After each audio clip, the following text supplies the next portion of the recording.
Kung sa iba, a day in a life, sa akin naman, a day in our lives with my lola. Sa araw-araw, pagkagising ko pa lang, alam ko na kung saan ko hahanapin si lola. Kung wala sa halamanan niya, andoon sa mga aso niya ang tinuturing niyang parang mga anak. Kasama pa nga sa mga budget niya. Dito pa lang, alam mo na kung paano mag-alaga si lola at kung ano ang nagpapasaya sa kanya. Isa pa lang yan sa mga bagay na alam kong napaka-importante sa kanya. Ang lola ko, bago pa lang sumikat ang araw, madaming bagay na ang nagagawa. Iyan na nga daw ang kinagisnan nila sa pulpa nung bata pa sila. Ganyan ang natutunan niya kila Lolo Gurang at Lola Gurang. Siyempre, nalalaman namin yan dahil si Lola, bukod sa pag-aasikaso, mahilig din siyang magkwento ng buhay-buhay niya. Heto nga ang ebidensya. Dinaramihan sa kumbinto, pinagbinyagan ka. May ako na lang makaputkan sa ro. Di ikaw na rin ako. Kasi antok na nga ako. Saka yun ang pinakamaitim. Sa dami ng kanyang pinagdaanan, mula sa mapapait na nakaraan hanggang sa makaahon at makamtan ang matatamis na araw, kulang ang isang pahina sa mga dinanas niya. Kaya saludo ako kay Lola. Madaming aral ang mapupulot sa istorya ng buhay niya at ng kanyang pamilya mula pa sa Bicolandia.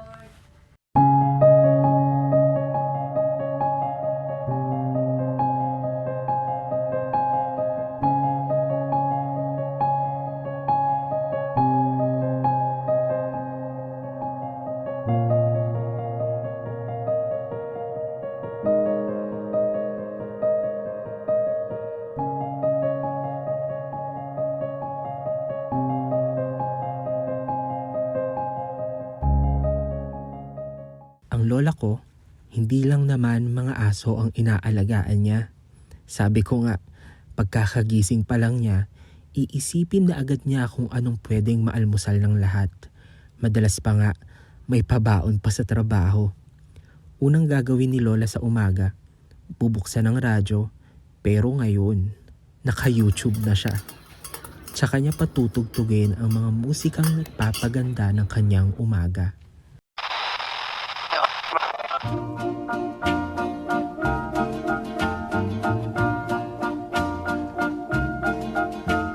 There's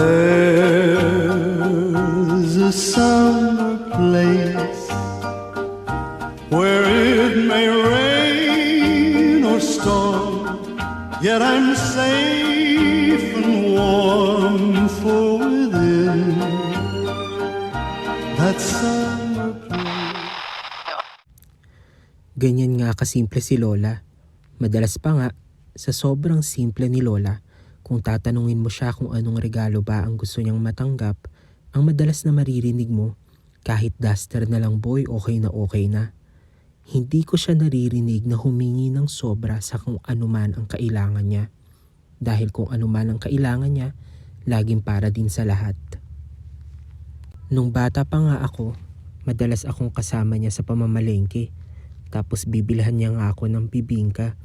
Alam niya kasi kung anong bagay ang nagpapasaya sa akin, sa amin at sa mga mahal niya sa buhay. Ang binibili niya, bukod sa pagkain ng aso, ay kung ano pa nga ang maihahanda niya sa buong pamilya. Ganyan siya magmahal. Bukod sa aming mga apo niya, ganyan din siya sa kanyang mga apo sa tuhod. Kita sa mga ngiti niya, kada makikita niya ang isa sa mga apo niya sa tuhod, kakargahin niya pa kahit pa nga napakasakit na ng kanyang mga tuhod. Ganyan si Lola. I see trees of green, red roses too. I see them bloom for me and you. And I think to myself, what a wonderful world.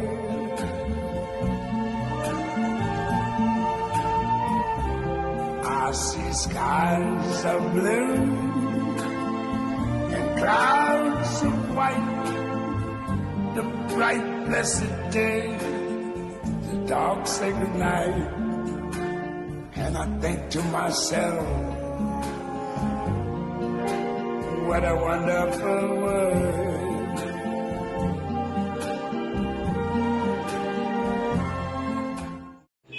Nila, happy birthday.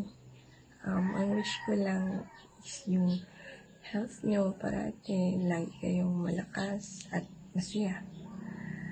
Na-miss ko na po kayo. Happy birthday. Happy birthday, Lola.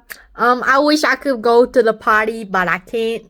I wish I could be there. Ingat po kayo. See you soon. Seno. Happy birthday. Seno. I always you are happiness. Of life. Bye. Yay. Yeah. 이때 오바짱 what? 오바짱 what? Bye bye. Bye bye. Ang aking lola, bukod sa pagiging lola sa mga apo niya, siya din ay nanay sa kanyang mga anak. Andyan nga si Mama, si Auntie Nena, Kuya Edgar, Happy birthday, Maneng! Good health. God bless. Ingatan mo ay palagi yung sarili mo.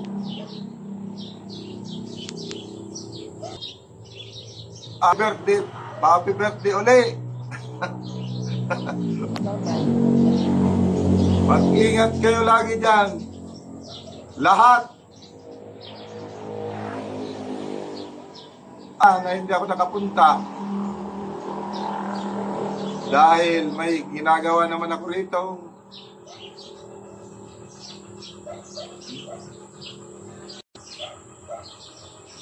Happy birthday uli. Kalagi alagaan mo yung sarili mo. Salamat. Happy birthday uli. at Ate Lani. Saksi ako sa pagmamahal niya sa bawat isa. Saksi ako sa bawat pag-aalala, sa mga panalangin niya para sa bawat isa, at sa pag-aasikaso niya sa tuwing nagkakasama-sama. Tanda ko noon, ang tangi niyang hiling at ipinagpapasalamat ay ang pagiging maputi at buklod-buklod ng kanyang mga anak. Yan nga ata ang panalangin ng lahat ng nanay. I'm going your way. Two drifters off to see the world. There's such a lot of world to see. We're after the same rainbows and waiting round the bend, my huckleberry friend, Moon River and me. Ang aking lola, hindi ko lang nasasaksihan sa amin ang kanyang pagmamahal at pag-aaruga.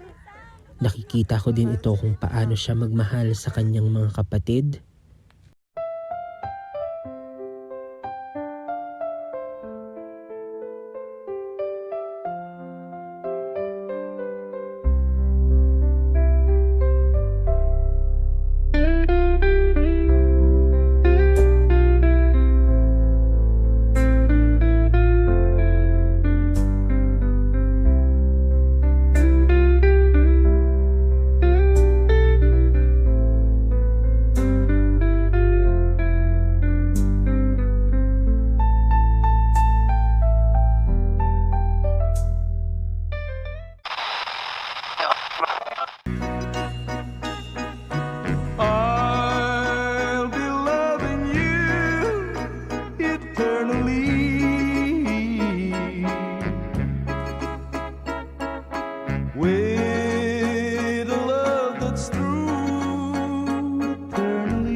manugang,